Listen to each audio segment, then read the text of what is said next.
Leandro, meu genro, cimentou o jardim que meu falecido marido e eu levamos 40 anos para criar. Modernidade, sogra, ele disse. Meu nome é Marlise, tenho 65 anos. Mas ele não sabia que, ao destruir minhas raízes, me deu a força para arrancar as dele. Meu marido, Alberto, costumava dizer que nosso jardim era o coração da casa. E era. Nós o plantamos juntos, 1 ano depois de casados, num terreno vazio que se tornou nosso lar. Cada planta era um marco. As amoreiras, plantadas no dia em que nossa filha, Simone, nasceu.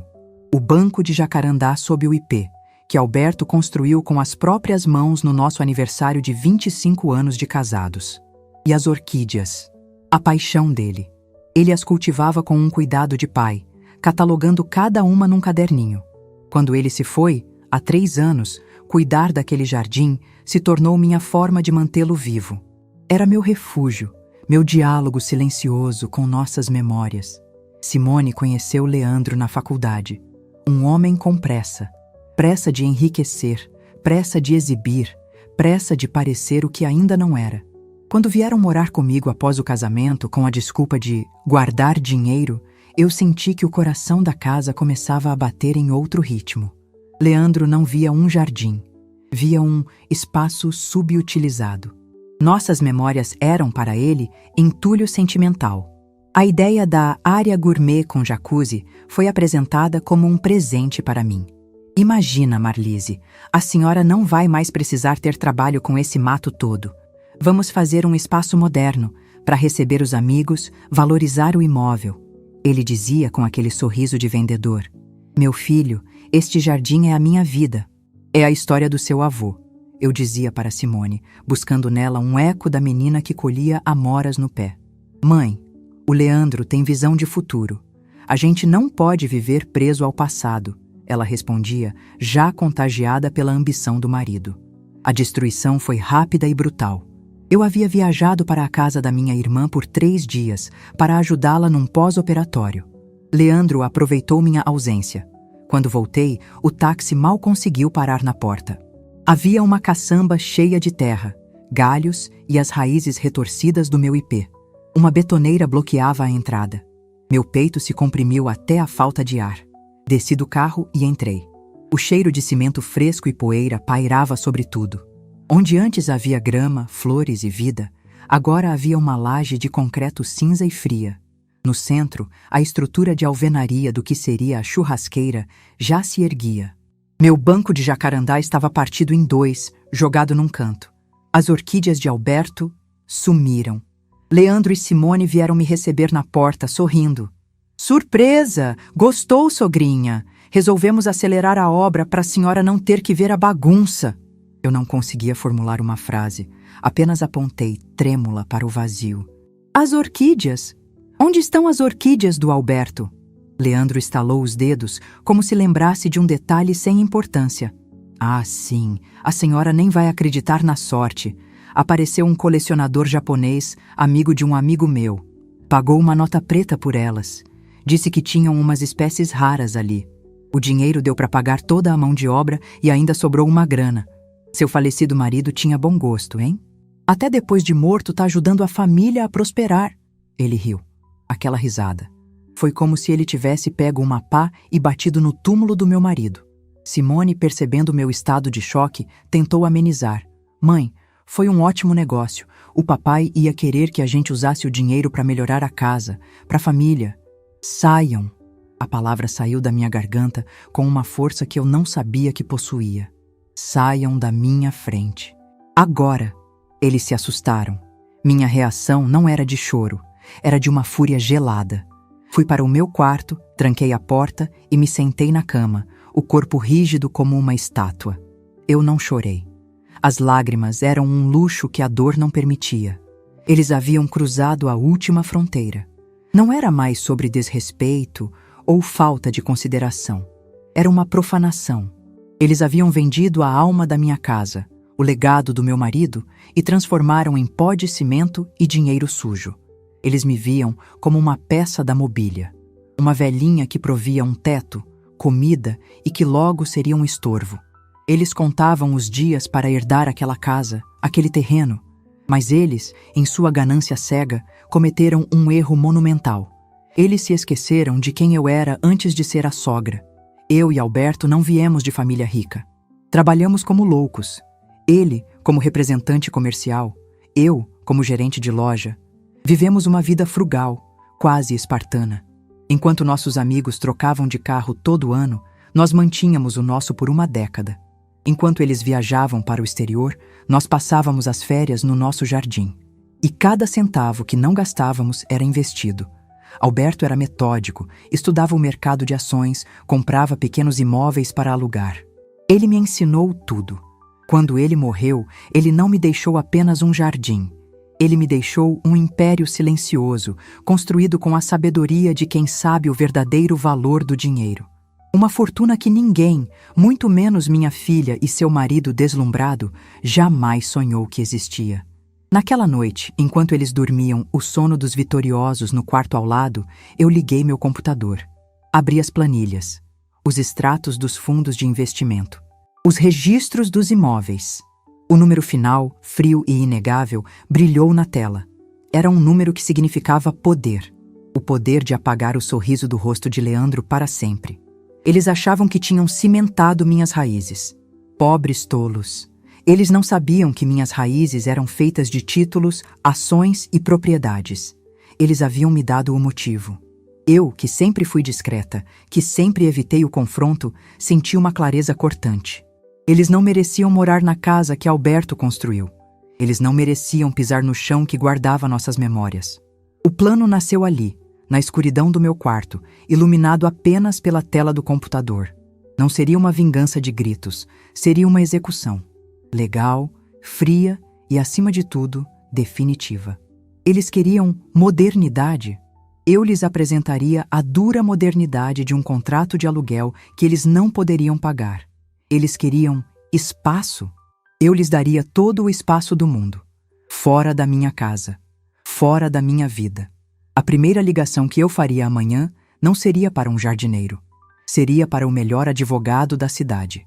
A caçamba na minha porta não era o fim de uma obra. Era o começo da deles. A primeira luz da manhã seguinte encontrou-me de olhos abertos. Eu não havia dormido. Havia passado a noite em vigília, não de luto, mas de planejamento. A mulher que chorava pela perda de um jardim havia sido enterrada sob o cimento fresco no quintal. A que despertava hoje era a viúva de Alberto Medeiros, e ele não era um homem que aceitava derrotas.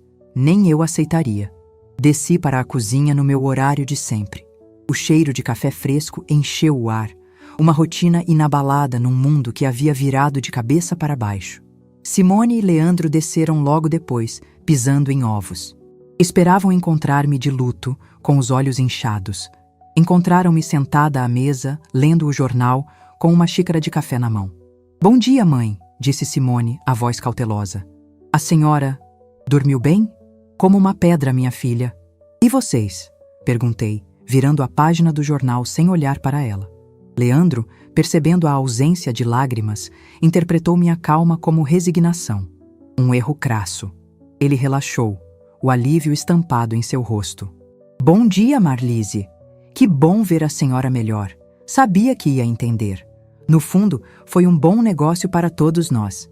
Já estou vendo as cotações da jacuzzi. Vamos colocar uma com luzes de LED e jatos de massagem." Ele falava do luxo que instalaria sobre as cinzas da minha história. Eu apenas assenti, um leve sorriso nos lábios. "Que ótimo, Leandro. Fico feliz que esteja animado." Minha serenidade os confundiu. Era um território que eles não sabiam navegar. A ausência de um drama visível os desarmou completamente. Eles começaram a falar sobre os planos para o fim de semana, sobre convidar amigos para um churrasco de pré-inauguração da laje. E eu os observei, como se assistisse a um filme sobre estranhos. Após o café, retirei-me para a sala com a desculpa de fazer uma ligação para minha irmã. Usei o velho telefone fixo, o de disco, que Leandro tanto insistia para que eu jogasse fora. Disquei o número que havia encontrado na internet na noite anterior. "Freitas, Ancastelo Branco Advogados. Bom dia." Uma voz profissional atendeu. "Bom dia. Eu gostaria de agendar uma consulta com o Dr. Otávio Freitas, por favor." É um assunto urgente e de natureza particular. A agenda do Dr. Otávio é bastante concorrida, senhora. Qual seria o seu nome? Marlise Medeiros, viúva de Alberto Medeiros. Diga a ele que Alberto e ele foram do mesmo clube de investimentos nos anos 90. Ele vai se lembrar. A pausa na linha foi significativa. Só um momento, senhora Medeiros. Menos de um minuto depois, a voz retornou. O tom completamente diferente, impregnado de respeito. Dr. Otávio pode recebê-la hoje, às 11. Serve para a senhora? Perfeitamente, respondi e desliguei. Às 10 horas, vesti-me com um rigor que há muito não usava. Um tailleur de linho preto, impecavelmente conservado. Sapatos de salto baixo, uma bolsa de couro estruturada. Era a armadura de Marlise, a gerente.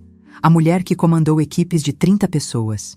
Vou ao centro resolver umas coisas no banco, anunciei da porta. Leandro estava no sofá, com o notebook no colo. Cuidado, hein, sogrinha? Não vai cair no conto do bilhete premiado.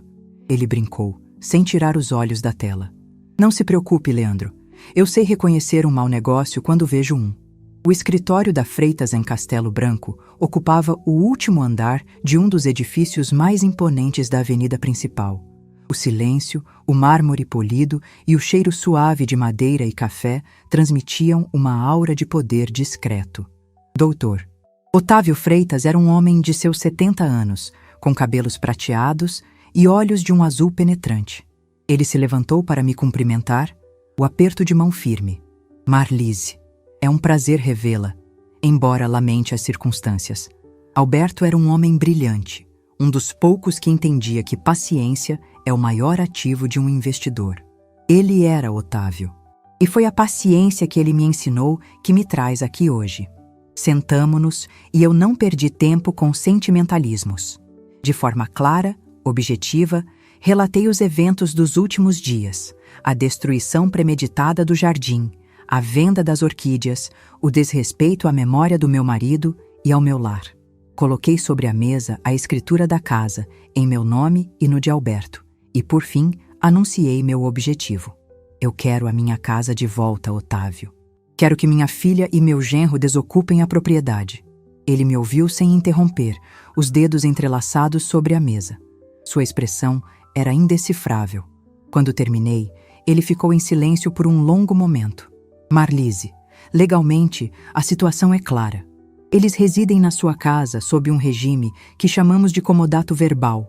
É um empréstimo gratuito de imóvel. A senhora, como proprietária, tem todo o direito de revogar este comodato a qualquer momento. E como eu faço isso? Perguntei, sentindo uma onda de força tomar meu corpo. O primeiro passo é uma notificação extrajudicial, um documento formal, redigido por nós, informando-os da sua decisão e concedendo-lhes um prazo razoável para a desocupação. 30 dias é o padrão. Se eles se recusarem a sair após esse prazo, entramos com uma ação de reintegração de posse. Mas, francamente, ele se inclinou para a frente. O impacto da notificação costuma ser suficiente. É um choque de realidade. Ótimo, pode redigir o documento. Marlise, eu preciso perguntar, ele disse, o tom agora mais pessoal. Simone é sua única filha. Você tem certeza de que quer seguir por esse caminho? É uma medida drástica. Eu o encarei, meus olhos firmes. A medida drástica foi a que eles tomaram, Otávio. Eles não destruíram apenas um jardim. Eles destruíram a santidade do meu lar. Eles me declararam obsoleta, uma peça a ser descartada quando for conveniente. Eu não estou sendo drástica, estou me defendendo. Estou honrando a memória do meu marido e o meu direito de envelhecer com dignidade e paz na casa que construímos. Você pode me ajudar, ou eu procuro outro advogado. Um raro sorriso surgiu nos lábios de Otávio Freitas. Alberto ficaria orgulhoso. Ele sempre disse que a sua doçura escondia uma espinha de aço. Considere feito. Minha secretária irá contatá-la para colher os dados deles. Enviarei um rascunho para seu e-mail esta tarde. Assim que aprovar, protocolamos. Saí daquele escritório sentindo-me 10 centímetros mais alta. O poder que o dinheiro me dava era abstrato, mas o poder da lei era uma arma tangível, afiada, e eu estava prestes a usá-la. Cheguei em casa e o contraste era brutal. A realidade paralela em que Leandro e Simone viviam era quase cômica. Ele havia recebido a visita de um vendedor de jacuzzis. Estavam os dois no quintal cimentado, com uma trena na mão, discutindo a melhor posição para a banheira. E aqui, Leandro, a gente pode colocar um deck de madeira em volta, com umas luzes embutidas. Vai ficar um show. Sua sogra vai adorar, dizia o vendedor. Leandro me viu chegando. Olha aí, Marlise, chegou em boa hora. O que a senhora acha?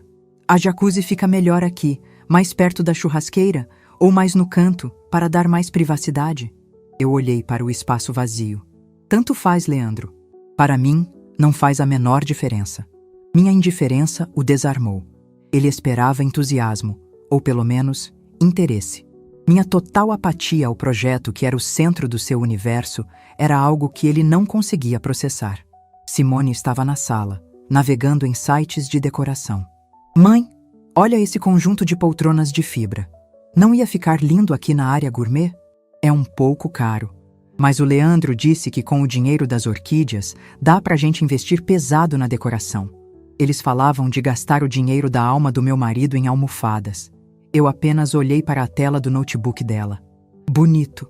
Mas talvez você devesse procurar algo mais portátil. A estranheza da minha frase pairou no ar, mas ela não entendeu. Eles eram tão cegos pela própria ganância que não conseguiam ver o abismo que se abria sob seus pés. Viviam de favores na minha casa, comendo da minha comida, usando da minha luz e agiam como reis, planejando o futuro sobre um reino que estava prestes a ruir. No fim da tarde, recebi o e-mail do Dr. Otávio. Li cada palavra da notificação. Era um texto frio, impessoal, repleto de jargão jurídico que culminava numa ordem simples e brutal. Desocupar o imóvel situado à Rua das Acácias, número 122, no prazo improrrogável de 30 dias, sob pena de medidas judiciais cabíveis. Aprovei o texto com um único clique. A etapa final do primeiro movimento aconteceu por volta das 6 horas. Um motoboy buzinou no portão. Eu atendi. Ele me entregou um envelope grande, timbrado com o logo da Freitas Castelo Branco.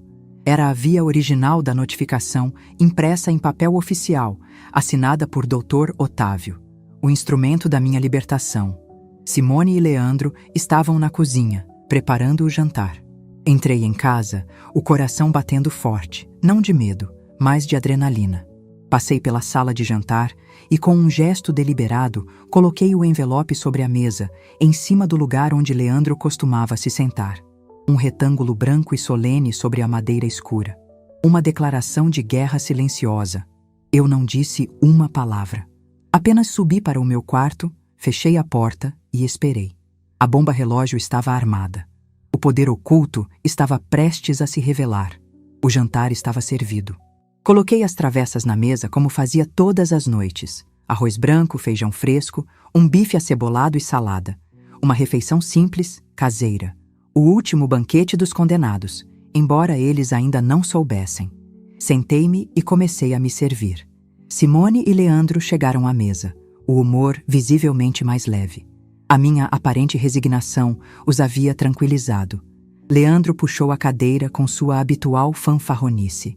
Foi quando ele viu. O envelope branco, solene, posicionado exatamente onde seu prato deveria estar. Opa, o que é isso? Correspondência importante? Ele disse, pegando o envelope. Ele o virou, viu o timbre elegante da Freitas Castelo Branco. Nossa, chique! A senhora arrumou um advogado, Marlise?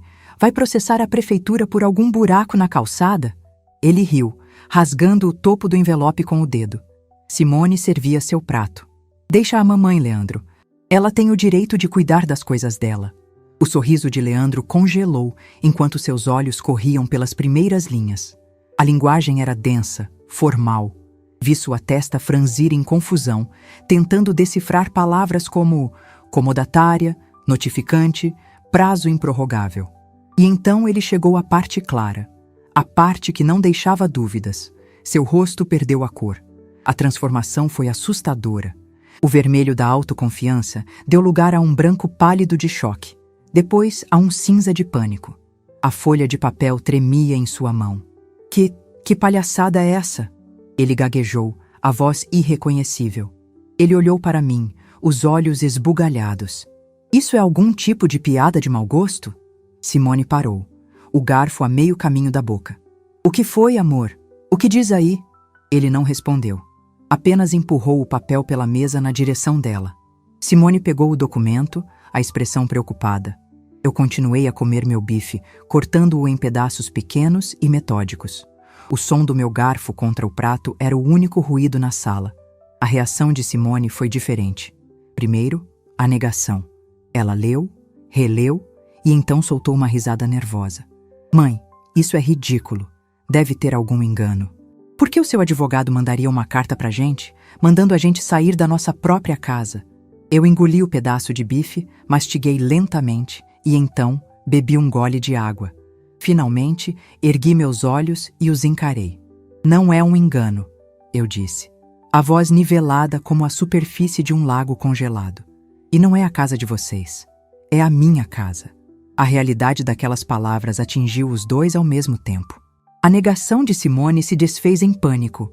Mãe, como assim? Sair? Sair para onde? A senhora não pode estar falando sério. É uma brincadeira, né? Por causa do jardim? A gente pede desculpas. A gente desfaz tudo. A gente dá um jeito. Leandro, por sua vez, encontrou sua voz na fúria. Ele se levantou de um salto, a cadeira tombando para trás com um estrondo. Bateu com as duas mãos na mesa, fazendo os pratos e talheres saltarem. Você ficou louca? Ele berrou, o rosto agora uma máscara vermelha de raiva.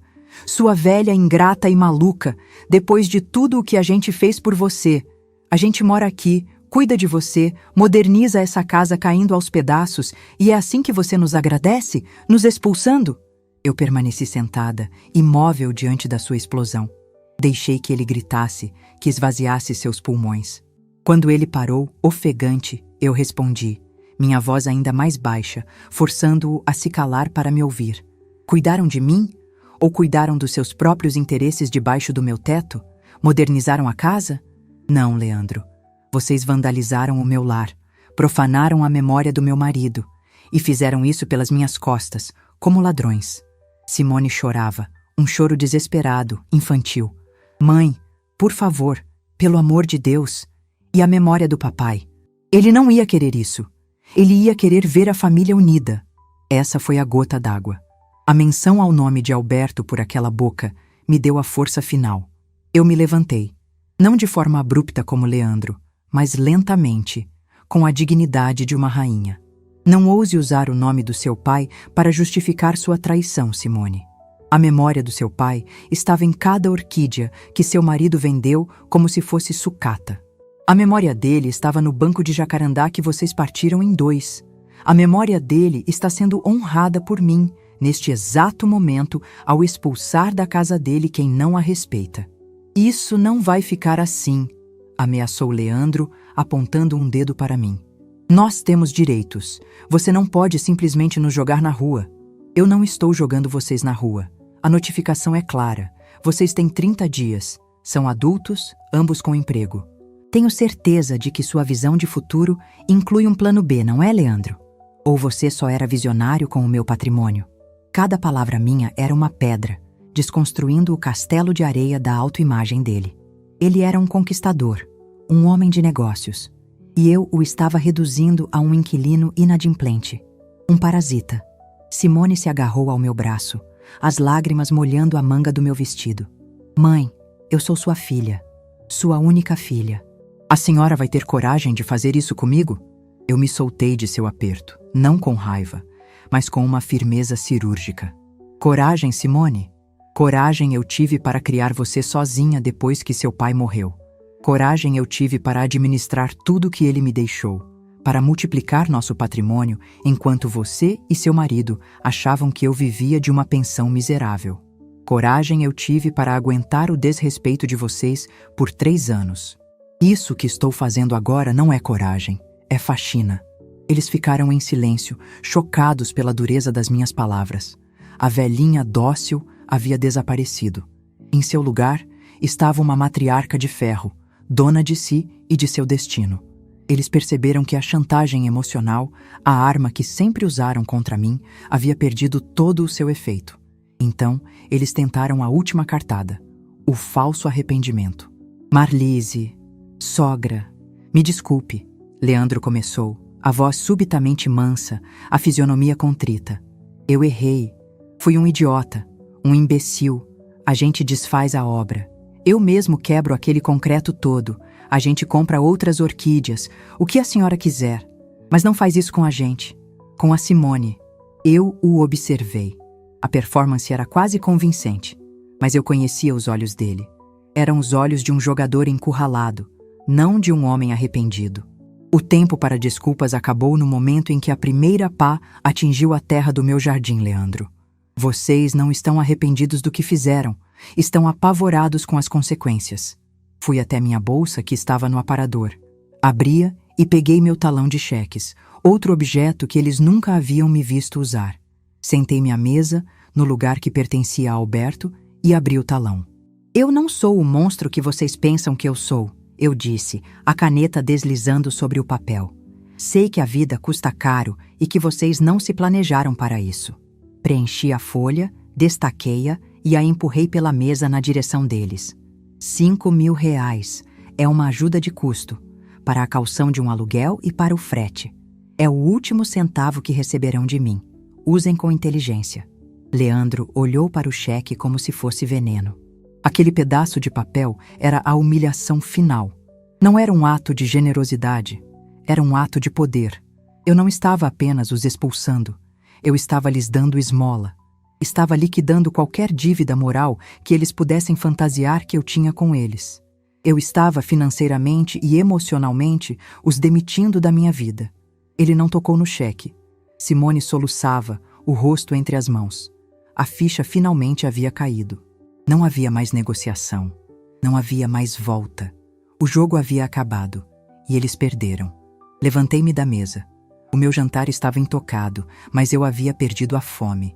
Minha alma, no entanto, estava saciada. Vocês têm 30 dias, repeti, minha voz ecoando na sala silenciosa e tensa. O relógio começou a contar a partir do momento em que você abriu esse envelope. Sugiro que comecem a procurar um lugar hoje mesmo. Dei as costas para a cena de devastação que era o meu casal de herdeiros e subi as escadas. Do topo, olhei para trás. Leandro estava sentado, a cabeça baixa, olhando para o cheque. Simone chorava. O documento legal, a notificação de despejo, jazia entre eles, o epitáfio de uma era de desrespeito e presunção. Entrei no meu quarto e, pela primeira vez, a casa pareceu verdadeiramente minha outra vez. O coração dela, que eles tentaram substituir por uma jacuzzi, havia começado a bater de novo, no meu ritmo. Os 30 dias que se seguiram foram um purgatório. A casa, antes um lar, transformou-se numa fronteira silenciosa, um território ocupado por exércitos inimigos que se recusavam a cruzar o olhar. Eu havia me tornado uma especialista na arte da invisibilidade. Acordava antes deles, tomava meu café na varanda dos fundos, o único lugar que a laje de cimento ainda não havia alcançado, e saía. Passava meus dias na rua, em reuniões, no escritório do Dr. Otávio, em visitas a fornecedores de equipamentos agrícolas. Eu estava construindo meu futuro, e a minha ausência física em casa era uma marreta simbólica, demolindo o passado deles a cada hora que passava. Leandro reagiu com a fúria impotente de um animal enjaulado. Ele não gritava mais. Sua hostilidade era passivo-agressiva, destilada em pequenos atos de sabotagem. Músicas altas até tarde da noite. Portas batidas com força. Sarcasmo pingando em cada frase dita perto de mim. Com licença, Vossa Majestade, ele dizia se eu passava no corredor. Cuidado para não sujar os sapatos de ouro no meu pó de pobre. Ele passava horas ao telefone, falando alto com corretores de imóveis, descrevendo um padrão de apartamento que, eu sabia, seu salário jamais conseguiria pagar. Era uma performance patética de negação. Simone, por outro lado, murchou. Ela se movia pela casa como um fantasma, os olhos perpetuamente vermelhos e inchados. Tentava me emboscar com apelos silenciosos, deixando sobre a minha cama fotos antigas dela, criança com o pai no jardim, ou preparando o meu prato favorito, que eu sistematicamente ignorava. Ela não entendia que o problema não era falta de amor, era excesso de desrespeito. O amor de mãe que ela tentava invocar havia sido soterrado sob metros de concreto. A busca por um novo lar se tornou o drama central da vida deles. Eu os ouvia discutindo à noite, as vozes abafadas pela parede do meu quarto. A realidade do mercado imobiliário era um tapa na cara da fantasia em que viviam. Os aluguéis nos bairros que eles consideravam aceitáveis eram proibitivos. As cauções, os fiadores, a burocracia eram obstáculos que o dinheiro fácil da venda das orquídeas não podia transpor. O cheque de R$ 5.000, que a princípio pareceu uma esmola humilhante, agora jazia sobre a cômoda deles como uma tábua de salvação desesperadamente inadequada. O dia da mudança, o 30º dia, chegou com um céu cinzento e uma garoa fina, como se a natureza estivesse de luto pela dignidade deles. Não havia um caminhão de mudanças de uma empresa conceituada. Havia um carreto, uma pequena caminhonete velha, com a carroceria enferrujada e uma lona poída. Leandro e o motorista, um senhor magro e cansado, faziam o trabalho pesado. Ver a cena da janela do meu quarto foi um espetáculo melancólico e justo. O sofá de designer que eles compraram em 12 prestações, agora envolto em plástico bolha, parecia ridículo sendo espremido na traseira daquele veículo. A Smart TV de 70 polegadas, o símbolo máximo do status de Leandro, era amarrada com cordas, exposta à garoa. Cada objeto que eles haviam acumulado para construir uma imagem de sucesso agora servia apenas para acentuar a profundidade da sua queda. Simone não ajudava. Sentada na escada da entrada, o rosto entre as mãos, ela chorava convulsivamente. Quando passei por ela para ir à padaria, minha vida não pararia por causa do drama deles. Ela ergueu o rosto. A senhora conseguiu o que queria, ela disse, a voz cheia de veneno e dor. Está feliz agora? Eu parei e a olhei. Eu não queria isso, Simone. Eu queria respeito. Como não o tive, escolhi ter paz. E a felicidade, minha filha, eu não espero mais que os outros me deem. Eu mesma estou construindo a minha. Segui meu caminho. Quando voltei, com pães quentes na sacola, eles estavam fazendo a última viagem. O apartamento estava vazio, exceto por alguns sacos de lixo e a poeira que marcava o lugar onde os móveis ficavam. A casa parecia respirar aliviada. A nova morada deles, como vinha a saber semanas depois por uma prima indiscreta, era o fundo do poço. Não era um barraco, mas quase. Um apartamento de 2 cômodos nos fundos de um sobrado num bairro distante e perigoso, com uma única janela que dava para uma parede mofada. Um lugar onde o sol não entrava. Leandro, o homem que sonhava com uma jacuzzi com luzes de LED, agora tomava banho num banheiro minúsculo onde o chuveiro elétrico dava choque. A vida que eles conheciam se desintegrou. O salário combinado, que parecia uma fortuna quando não pagavam aluguel, condomínio, IPTU, luz ou água, mal dava para o básico. A primeira grande briga, segundo minha prima, foi sobre o financiamento do carro de Leandro. A prestação era impagável. Ele se recusou a vender seu precioso SUV, seu último elo com a identidade de vencedor. Discutiram por uma semana, até que o oficial de justiça bateu a porta com um mandado de busca e apreensão. O carro foi levado no guincho. Aquilo quebrou Leandro. Sua arrogância, alimentada por crédito fácil e aparências, não sobreviveu ao contato com a realidade nua e crua. Ele se tornou um homem amargo, silencioso, que saía para trabalhar e voltava para se afundar no sofá, assistindo a vida passar numa TV de tubo que compraram de segunda mão. Simone, por sua vez, foi forçada a uma maturidade que nunca teve. Sem a mãe para resolver suas pendências e sem o marido para bancar suas vontades, ela teve que aprender a viver.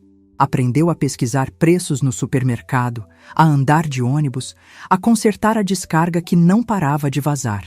O primeiro sinal de mudança real veio quando minha prima me contou que Simone havia começado a fazer bolos para vender para os vizinhos, para complementar a renda. Ela parou de culpar o mundo e começou a buscar soluções. Pela primeira vez na vida, Simone estava trabalhando para valer. Enquanto eles afundavam, eu florescia. No dia seguinte à mudança, a primeira equipe de operários chegou à minha casa. A ordem era clara: demolir. A laje de concreto que Leandro construiu foi metodicamente quebrada em pedaços. O barulho das marretas era música para meus ouvidos. Era o som da minha vingança se completando e da minha liberdade começando. Em uma semana, o entulho foi removido. Em 2, caminhões trouxeram toneladas da melhor terra preta adubada que meu dinheiro pôde comprar.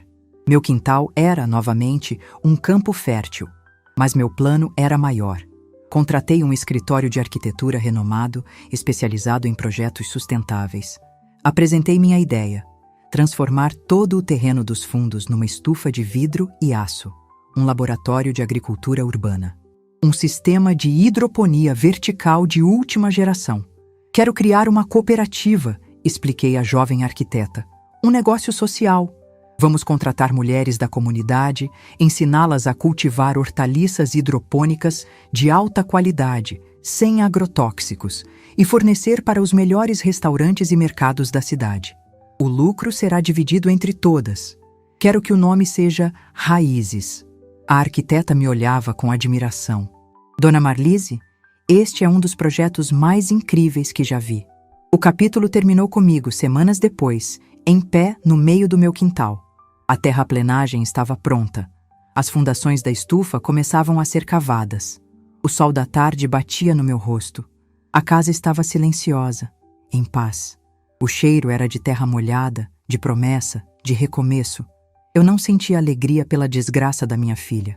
Sentia uma serenidade profunda por ter retomado as rédeas da minha vida. Eu havia podado os galhos podres da minha árvore genealógica. E agora, no terreno limpo, eu estava pronta para plantar um novo legado. Um que daria frutos para muito mais gente. Passou-se 1 ano. 12 meses. Tempo suficiente para uma semente virar árvore, para uma ferida virar cicatriz e para um império se erguer. E o que se ergueu no meu quintal era, de fato, um império. Um império de vidro, aço e vida. A estufa hidropônica, Raízes, minha cooperativa, era a estrutura mais moderna da vizinhança. Dentro dela, o futuro da agricultura se manifestava em torres verticais, onde alfaces, rúculas, ervas finas e morangos cresciam viçosos, suspensos em água e nutrientes, banhados por uma luz controlada. O zumbido dos motores de irrigação e o cheiro de clorofila fresca eram a nova trilha sonora da minha vida. O negócio, que muitos consideraram um capricho de uma viúva excêntrica, tornou-se um sucesso retumbante. Nossos produtos, livres de agrotóxicos e colhidos na hora, eram disputados pelos chefes dos melhores restaurantes da cidade e ocupavam um lugar de destaque nas gôndolas do mercado gourmet. Eu não era mais a Dona Marlise, a costureira aposentada. Eu era a fundadora e diretora da Raízes. Minhas manhãs eram preenchidas com reuniões de logística, negociações de contratos e planejamento de produção. Minhas tardes, com o treinamento das minhas cooperadas. Eram 20 mulheres, todas do bairro, a maioria mães solo, que viram no meu projeto a chance de uma vida digna. Eu não lhes dei um emprego. Eu lhes dei uma participação nos lucros. Nós éramos sócias. E vê-las prosperar, comprar a primeira moto, matricular o filho numa escola melhor, essa era a verdadeira rentabilidade do meu investimento. Minha vida estava cheia de propósito, de respeito, de amizades genuínas e da liberdade de ser a única arquiteta do meu destino. A notícia sobre a Raízes se espalhou pelo bairro e, eventualmente, como a água que escorre pelas frestas, chegou ao apartamento escuro onde minha filha e seu marido sobreviviam. Fiquei sabendo por terceiros que a vida deles havia se tornado uma sucessão de perdas. Leandro, incapaz de manter o padrão de vida que sua arrogância exigia, perdeu o emprego de status e agora trabalhava como vendedor numa loja de eletrodomésticos, ganhando por comissão. Simone complementava a renda vendendo bolos, mas a luta era diária e exaustiva. Eles haviam atingido o ponto em que o orgulho se torna um luxo insustentável. Numa terça-feira chuvosa, eu estava no meu escritório, um cubículo de vidro com vista para as fileiras verdes da estufa, quando minha gerente, a Fátima, bateu na porta. Dona Marlise, tem um casal aí fora querendo falar com a senhora. Disseram que é pessoal. O nome dela é Simone.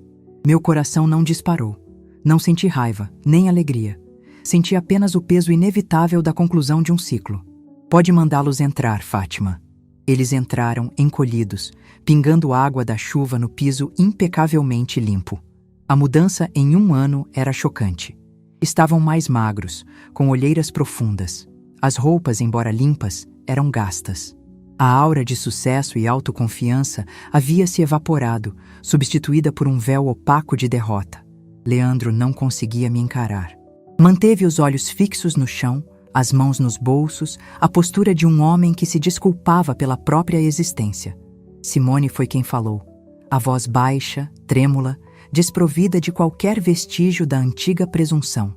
Mãe, quer dizer, Dona Marlise, a gente ficou sabendo do seu negócio, que está indo bem, e que a senhora dá emprego para o pessoal do bairro. Ela parou, engolindo em seco. Eu esperei, em silêncio, minha expressão neutra, a de uma empregadora avaliando um candidato. A vida não tem sido fácil pra gente, ela continuou, as lágrimas começando a se formar. O Leandro está trabalhando, e eu também, mas mal dá para pagar as contas. A gente errou muito, e a gente sabe que não tem direito de pedir nada, mas a gente precisa de um emprego, qualquer coisa. Limpeza, carregar caixa, o que for, a gente jura que trabalha duro. O silêncio que se seguiu foi pesado. Ouvi o som da chuva batendo no teto de vidro. Olhei para a minha filha, não mais a menina mimada, mas uma mulher desesperada. Olhei para o meu genro, não mais o pavão arrogante, mas um homem quebrado. Eles não vieram com chantagem ou exigências. Vieram com um pedido, o mais humilde de todos. Eu me inclinei para a frente, apoiando os cotovelos na minha mesa. A Raízes está, de fato, expandindo. Tenho 2 vagas abertas. Uma na área de embalagem e higienização das folhas, outra na limpeza e manutenção dos tanques de nutrientes. O trabalho é pesado, começa às 6 da manhã e vai até às 3 da tarde, de segunda a sábado. O salário é o piso da categoria, depositado em conta todo dia 5. Os benefícios são vale-transporte e uma cesta básica. As regras são as mesmas para todos. 3 atrasos no mês resultam em advertência. Falta sem atestado médico é descontada. Desrespeito com qualquer membro da equipe resulta em demissão imediata. Fiz uma pausa, olhando diretamente nos olhos de cada um. Aqui dentro, vocês não serão a filha e o genro. Vocês serão Simone e Leandro, funcionários da cooperativa. Eu serei a Dona Marlise, a chefe de vocês. Não haverá privilégios, não haverá conversas sobre o passado, não haverá tratamento diferenciado.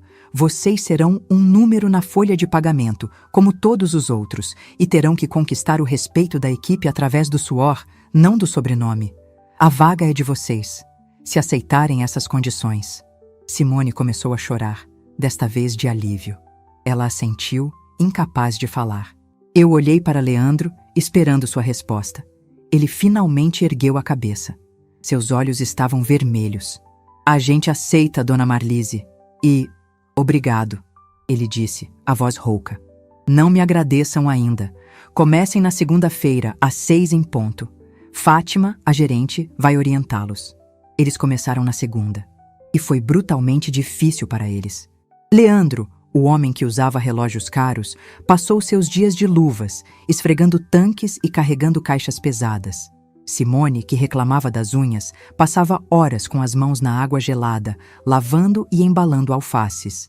Vi-os almoçando no refeitório com os outros funcionários, sentados um pouco à parte, comendo em silêncio. Vi a Fátima, uma mulher firme e justa, dar uma bronca em Leandro por um erro na pesagem. E ele não retrucou. Apenas abaixou a cabeça e disse: Desculpe, Fátima, não vai acontecer de novo. Eles não faltaram um único dia. Não se atrasaram um único minuto. Fizeram seu trabalho em silêncio, com uma eficiência nascida do desespero. E lentamente, mês após mês, a dinâmica começou a mudar. Os outros funcionários, que a princípio os olhavam com desconfiança, começaram a aceitá-los. Eles estavam pagando sua penitência, não com palavras, mas com trabalho. A família não foi restaurada. A intimidade e a confiança que foram quebradas não podiam ser coladas de volta. Mas algo novo, e talvez mais saudável, nasceu em seu lugar. Um relacionamento baseado em limites claros e respeito profissional. Aos domingos, Simone às vezes deixava na minha porta um pedaço do bolo que vendia, com um bilhete simples, para a senhora. Era sua forma de mostrar gratidão, e eu aceitava. A cena final se passa 6 meses depois. Estou na minha estufa, o ar quente e úmido, o cheiro de vida por toda parte. Observo a linha de produção. Leandro, agora mais forte e com calos nas mãos, opera a máquina de embalagem a vácuo com uma concentração que eu nunca vi nele. Simone, que se revelou extremamente organizada, foi promovida a assistente de Fátima e agora confere os pedidos no computador. Ela se aproxima de mim com uma prancheta. Dona Marlise, o pedido do restaurante Corcovado está pronto para o despacho, o dobro da encomenda da semana passada. Ótimo trabalho, Simone, eu digo. Ela sorri, um sorriso genuíno, cansado. A gente só trabalha, Dona Marlise. A senhora é quem faz os milagres. Eu olho para o meu império verde, para as mulheres que agora têm um futuro, para minha filha, que finalmente encontrou seu valor no trabalho, para seu marido, que aprendeu a humildade da forma mais dura. E entendo. Eles tentaram cimentar minhas raízes sem perceber que as verdadeiras raízes de uma pessoa não estão na terra que ela possui, mas na força que ela tem para recomeçar do nada. E ao forçá-los a encontrar as próprias raízes, no solo mais árido e difícil, eu finalmente lhes dei a única herança que realmente importa: a chance de florescer por conta própria.